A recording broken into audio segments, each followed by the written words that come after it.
Imagine a city where mountains rise dramatically from the ocean, where history, culture, and nature exist in perfect harmony. Welcome to Rio de Janeiro, Brazil.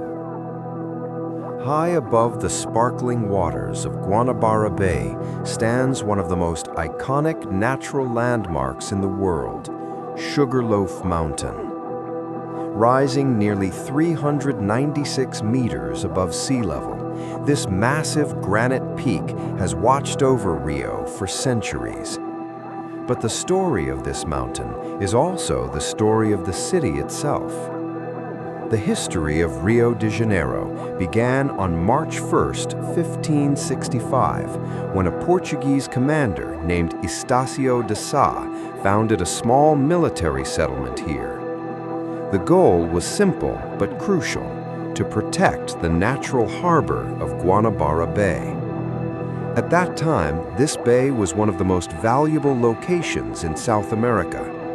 Ships carrying Brazil wood and other valuable goods traveled through these waters, making the area a strategic prize. But Rio's early days were not peaceful.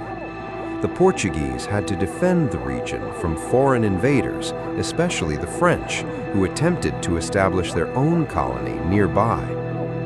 Through battles, political changes, and centuries of growth, the small settlement slowly transformed into a thriving port city. By the 18th century, Rio de Janeiro had become one of the most important cities in Brazil. Gold, sugar, and coffee flowed through its harbor to markets across the world. In 1763, Rio officially became the capital of colonial Brazil. Later, after Brazil declared independence in 1822, the city remained the center of power and culture for the new nation. Even today, Rio continues to represent the heart and soul of Brazilian identity. Standing proudly at the entrance of the bay, Sugarloaf Mountain became a natural symbol of the city. Its unusual shape resembles the traditional molds used in the colonial era to form refined sugar. That is how the mountain earned its unique name, Sugarloaf. For centuries, people admired the mountain from below, but reaching its summit was almost impossible.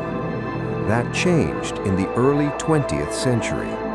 In 1912, a Brazilian engineer named Augusto Ferreira Ramos introduced an extraordinary idea. He planned to build one of the first aerial cable car systems in the world, connecting the city to the summit of Sugarloaf Mountain. At the time, the idea seemed almost impossible. Engineers had to transport heavy steel structures across steep cliffs and dense tropical terrain. Yet, after years of work, the project succeeded. The cable car system was built in 2 stages. The first cable car traveled from the base station at Praia Vermelha to a smaller hill called Morro da Urca. From there, a second cable car carried passengers all the way to the summit of Sugarloaf Mountain. The original cabins were made of wood and glass, and each ride carried only 17 passengers, but the experience was unforgettable.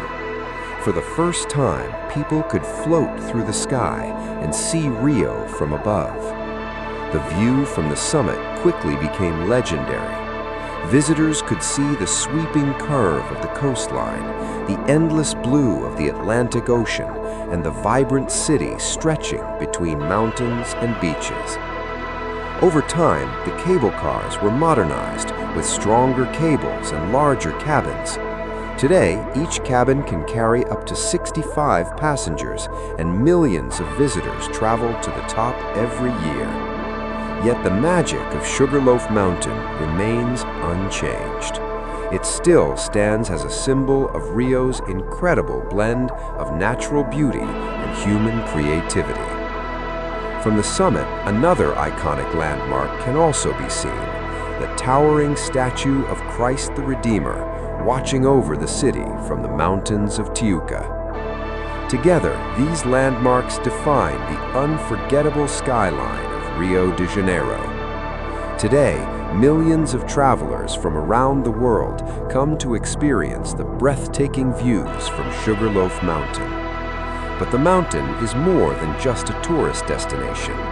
It is a witness to history, a silent guardian that has watched Rio de Janeiro grow from a small colonial fortress into one of the most vibrant and recognizable cities on Earth. And as the cable cars glide silently through the sky, they remind us of something timeless, the powerful meeting of nature, history, and human imagination.